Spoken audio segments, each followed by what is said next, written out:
রাসূল সাল্লাল্লাহু আলাইহি ওয়াসাল্লামের লিডারশিপটা ছিল এথিক্যাল লিডারশিপ, কিন্তু এইটার অনেক বড় ক্রাইসিস আমাদের সমাজে, আমাদের নেতৃত্বের মাঝে। কি বলেন, নৈতিকতার ঘাটতি আছে না? নৈতিকতা বিবর্জিত নেতৃত্ব, এটা দিয়ে কিছুই হয় না। একটা জাতির ধ্বংসের জন্য নৈতিকতা বিবর্জিত নেতৃত্বই যথেষ্ট। আমানতদারিতা, সততা, অনেস্টি, ট্রাস্টওয়ার্দিনেস, এটা অনেক জরুরি নেতৃত্বের জন্য। নেতা হতে চাইলে তাকে আমানতদার হইতে হবে। যদি একজন ট্রু লিডার কেউ হতে চায়, তার মধ্যে আমানতদারিতা চাই। কি চাই? আমানতদার, তাহলে ইন্টিগ্রিটি। মজার ব্যাপার হচ্ছে, মক্কার কুরাইশরা, মক্কার লোকেরা রাসূল সাল্লাল্লাহু আলাইহি ওয়াসাল্লামের কাছে এসে আমানতের সম্পদ গচ্ছিত রাখতো। আবু জাহেলের কাছে রাখতো না, উতবা, শাইবা, ওয়ালিদ ইবনে মুগিরা, কারো কাছে রাখতো না। খেয়াল করে দেখেন, দল করে আবু জাহেলের, দল করে কার? কিন্তু আমানত রাখে কার বাসায়? কি অবাক করা কাণ্ড না?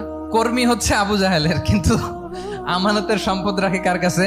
মুহাম্মদ সাল্লাল্লাহু আলাইহি ওয়াসাল্লামের বাসায়। রাসূল সাল্লাল্লাহু আলাইহি ওয়াসাল্লাম যেদিন হিজরত করবেন, উনি সাইয়েদনা আলী রাদিয়াল্লাহু তাআলা আনহুকে অ্যাসাইন করে গিয়েছেন যে, আলী তুমি থাকো, তুমি কয়েকদিন পরে মদিনায় হিজরতে যাবা, আমার কাছে যত আমানতের সম্পদ আছে এগুলো তুমি আগে বিলি করে তারপরে যাবে। রাসূল সাল্লাল্লাহু আবু বকর রাদিয়াল্লাহু তাআলা আনহুকে নিয়ে চলে গেলেন। আলী রাদিয়াল্লাহু তাআলা আনহুর টানা 3 দিন লেগেছে যে ডেপোজিট গুলো রাসূল সাল্লাল্লাহু আলাইহি ওয়াসাল্লামের কাছে ছিল, আমানতের যে জিনিসগুলো ছিল, এগুলো বন্টন করতে সাইয়েদনা আলী রাদিয়াল্লাহু তাআলা আনহু 3 দিন সময় নিয়েছেন। 3 দিন। এত পরিমাণ আমানতের সম্পদ রাসূল সাল্লাল্লাহু আলাইহি ওয়াসাল্লামের কাছে ছিল। আল্লাহু আকবার।